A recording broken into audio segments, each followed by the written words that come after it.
Good morning, students. Today we will learn the first chapter of class 9, Matter in Our Surroundings. This is a chemistry chapter for class 9. So, my dear students, we learn about matter which is present in our surroundings. Before going to this, so what is matter? So we all see around us, we can see clouds, we can see forests, we can see mountains, we can see rivers. Okay. So lot of things we can see around us in our nature. So these all are considered to be matter. So actually what is matter? What happened was in our earlier times, our ancestors says that matter is made up of five things, which we call as Panchabhutas or Panchatattvas. What are those? Air, sky, earth, fire, and water. So matter is made up of initial days they say air, water, fire, earth, sky. These five are called Panchatattva, Panchabhuta. Pancha in the sense five. So these everything is made up of these five particles.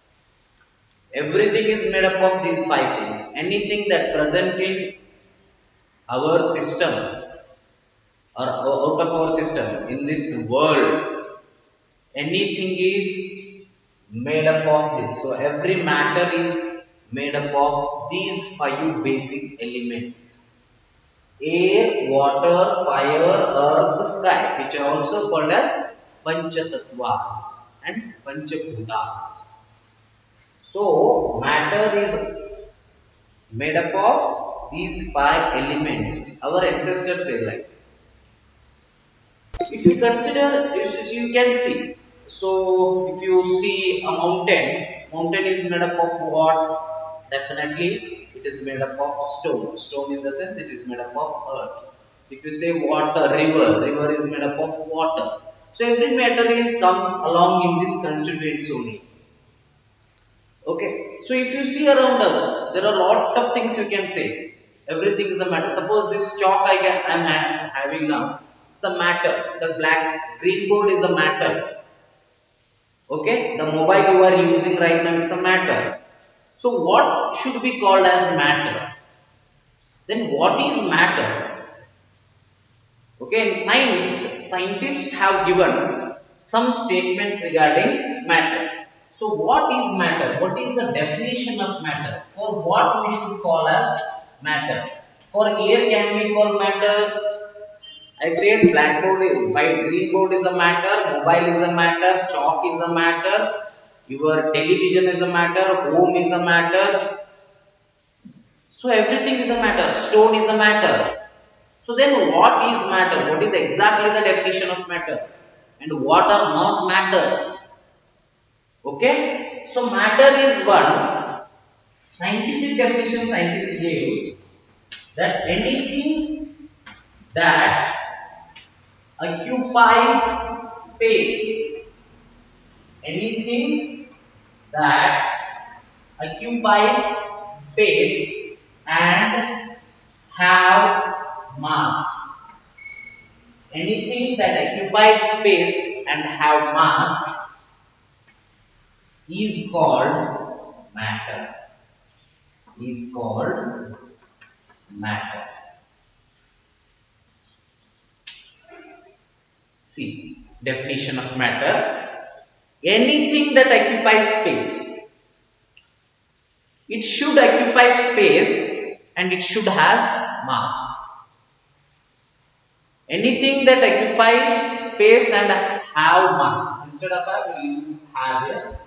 Anything that occupies space and has mass.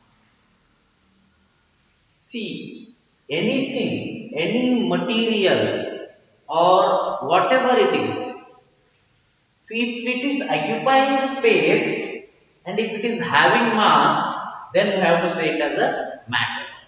For example, if you take air, as you know that air has mass, right? Because if you are having a cylinder in your home, if it is not filled, that time it will be little bit lighter. When it is filled with gas, that is loaded, then it will be heavier. What it indicates? Air has a weight or air has a mass. Okay, and air occupies space. In that space, it is occupying. In the cylinder, it is there. It is occupying that space. That means air is a matter. For example, this chalk, the chalk I am using, this is having mass, at least some kind of mass, and it is occupying this much of space. So this is also matter. A piece of paper is a matter. Everything is a matter. Almost all the things that we can see or we can feel. We can see or we can feel, because air can't be seen, but we can feel it. Almost all the things present in this earth which can be seen or felt with our five sense organs is called matter. But the scientific definition says that particularly anything that occupies space and has mass, it should have mass as well as it should occupy space. So that is called matter. Anything that occupies space and has mass is called matter. So anything you take, it obviously occupies a space and it will have a mass. Anything, any example you take water. If you take water in river, so definitely water has a mass and it is occupying that much of space. Occupying the space means taking the place. Okay, this is water in a beaker. This water has mass and this is occupying this much of place.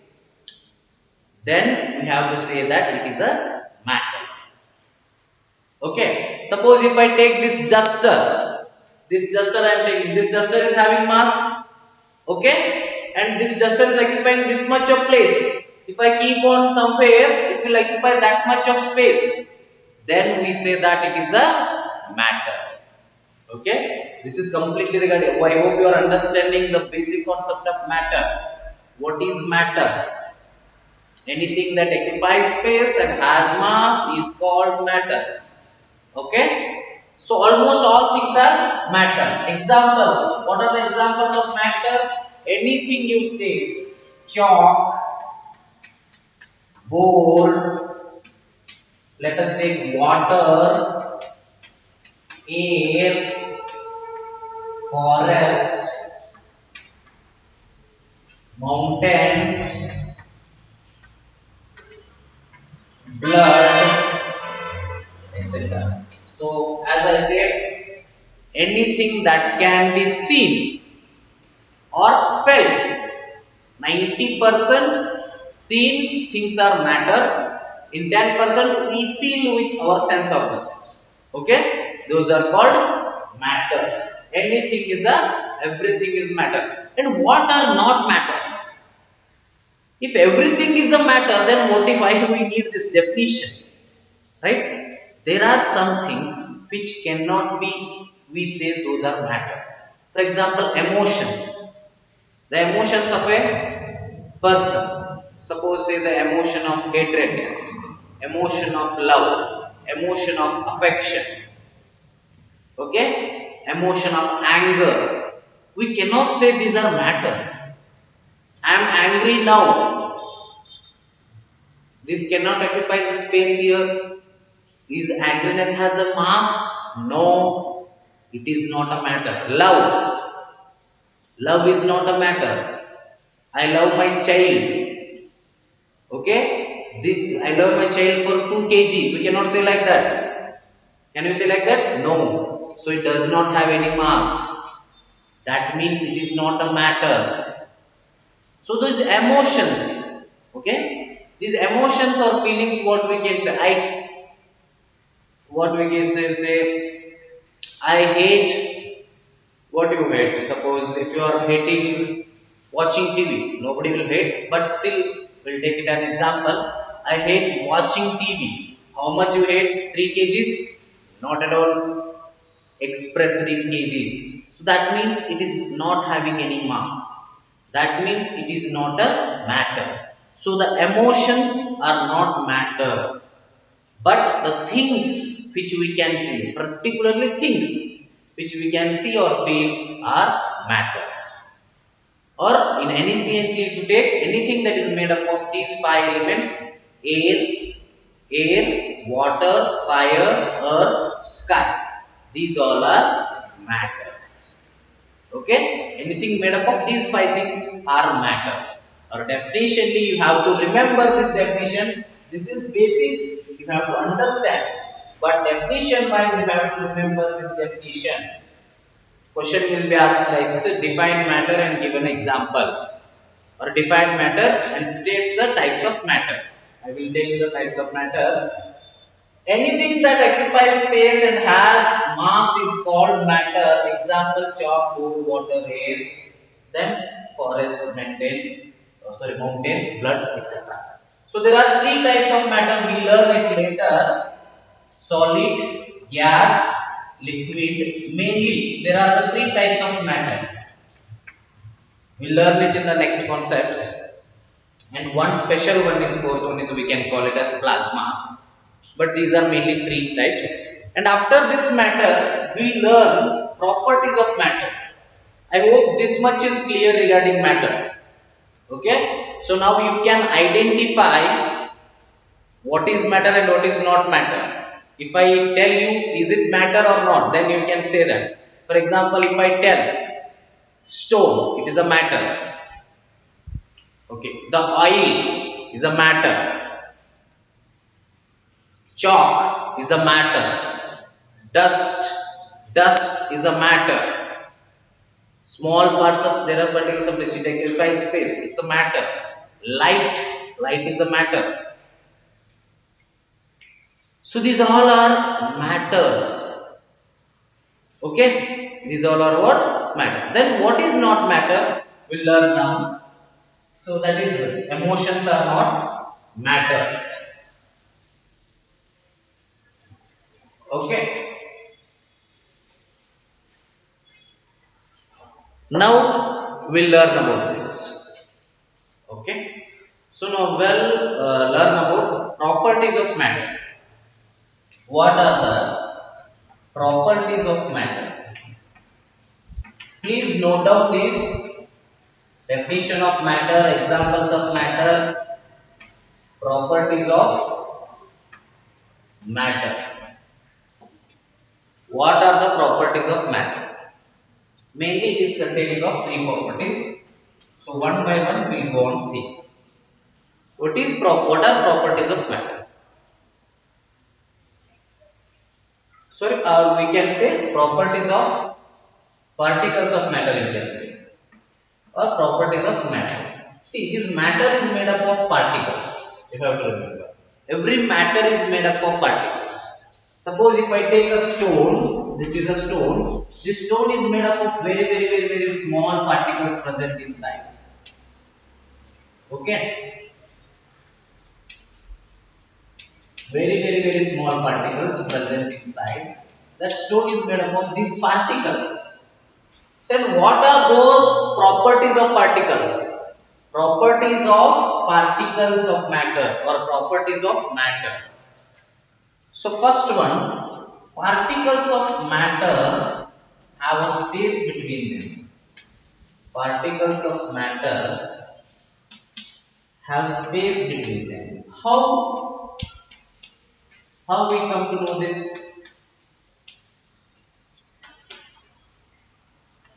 Particles of matter have space between. For example, if you take a beaker of water, okay, clean water.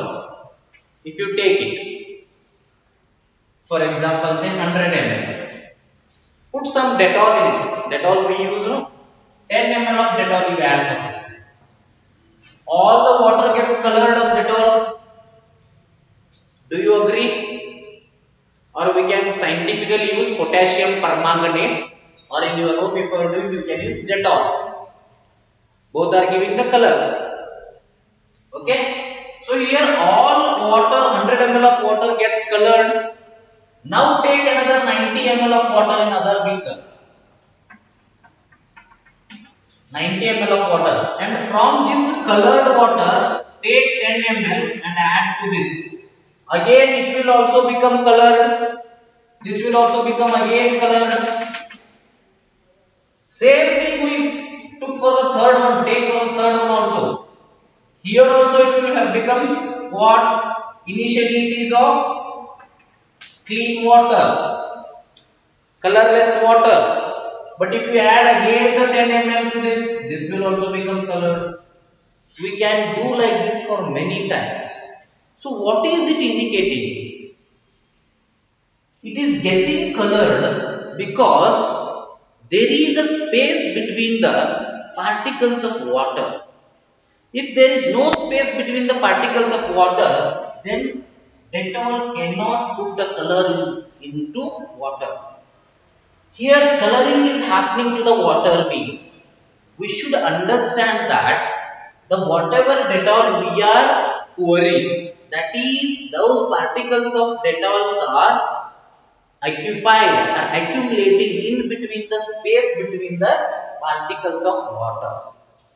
Okay, if the particles of water are present like this, okay, so whatever Dettol you put, that will be in between these particles and getting with the colored one. So we can do like this for thousands of times. This for 1000 liter of water also. This indicates what?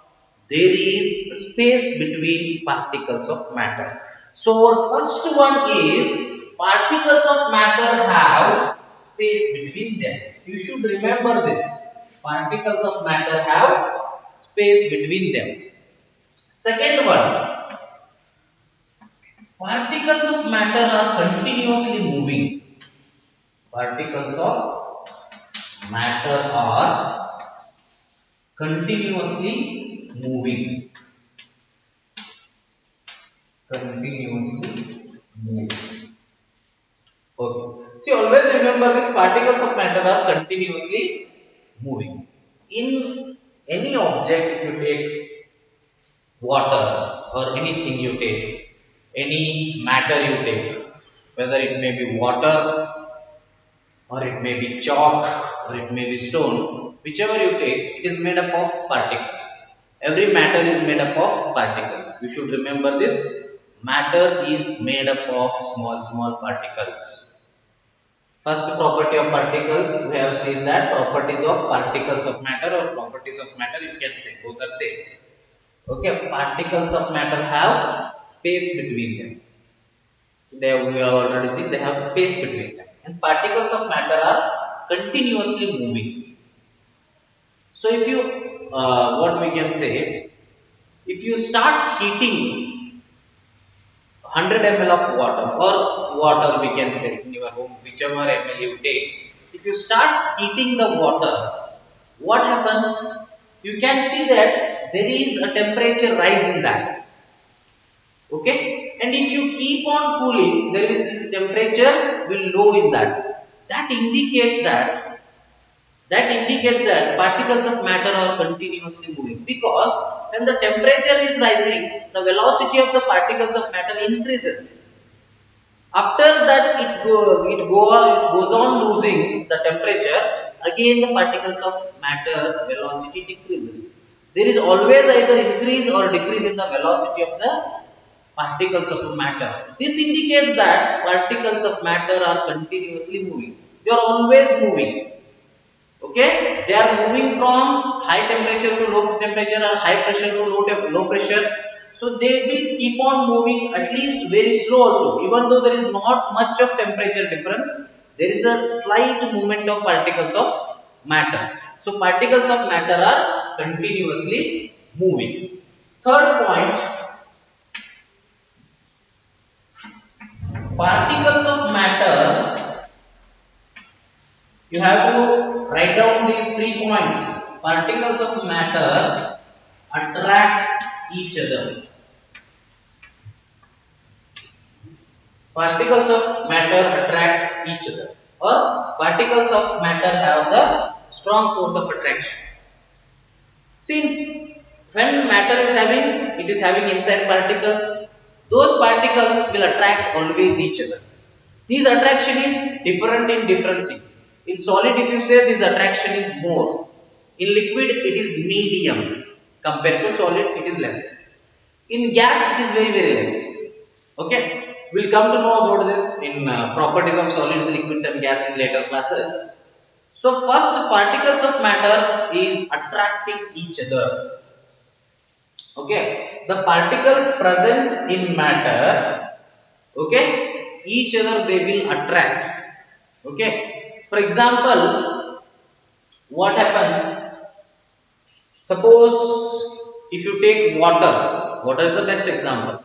And if you want to cut the water, if you take the water in a beaker, or if you are in nearly river, while in river, if you take the water and if you want to cut it by your hand, by your finger, what happens? When you remove the finger, again water will become same. This means there is a force of attraction between the particles of every matter. There is a force of attraction. Okay, but sometimes you can break that force of attraction depending upon your force. Okay, if you cut or tear a piece of paper, then they will not be joined again. But you are applying higher force compared to the force of attraction of the particles present in paper. That time it will be completely divided. But here in water it will happen. So it will come back again. It indicates there is a force of attraction between the particles of matter. So this is regarding properties of particles of matter. So what we learned, what is matter? Anything that occupies space and has mass is called matter. Everything that present in our surroundings, all are matter. So what are not matters? Emotions are not matters. Okay, the emotions like love, hatredness, anger, fun. Okay, but what we can say, feelings or sadness. These all are not matters because they don't have any mass. So those are not matters. Remaining all things almost are matter, even it is in the form of gas, solid or liquid. These all are matters. Okay, these all are what we can say is matters. And one thing it comes here, definition of diffusion. Diffusion. See, exchange of the things. Exchange of two matters in between them. Okay, that we call it as diffusion. Particularly what is diffusion, we can see it in the next class. So this much you remember, matter in our surroundings, definition of matter, and earlierly our ancestors conclude that every matter is made up of Panchabhutas. What are those Panchabhuta or Panchatattva? First we'll say air, water, fire, earth and sky. Everything is made up of these 5 Panchabhutas only. And after that a scientist came and they gave us a definition of matter. Anything that occupies space and has mass is called matter. So matter is mainly of 3 categories: solid, liquid and gas. And every matter is made up of particles. Every matter is made up of particles. You should remember, particles means small parts. Small parts of that matter is called particle. Okay, and those particles have different properties. Properties of matter, you can say that properties of particles of matter also. Okay, properties of particles of matter or properties of matter. Particles of matter have space between them. We already given example. Particles of matter are continuously moving. particles of matter attract each other. Examples of matter you know. So these things you have to understand. Only have to do this much and you have to be very much perfect on this. Okay. If I say give some examples of matter you are able to give. If I say give some examples which are not matter, then you have to able to write like this. These kind of things. Any emotion you can write. Even happiness. Happiness is a matter. Comedy is a matter. Sorry, happiness is not a matter. Comedy is not a matter. Okay. So emotions are not matter. So except that anything, things present surrounding us are almost matters. They are maybe in the form of liquid, solid or gas. Okay, these are the 3 points of matter. Particles of matter attract each other, but in this case, in solid the attraction is more. In liquid, attraction is less compared to solid, but it is medium. In gas, it is very less. Means in gas it is too less. In liquid it is less. In solid it is more. Okay, we can discuss about that in the next upcoming classes. So this is regarding the first class of your matter in our surroundings.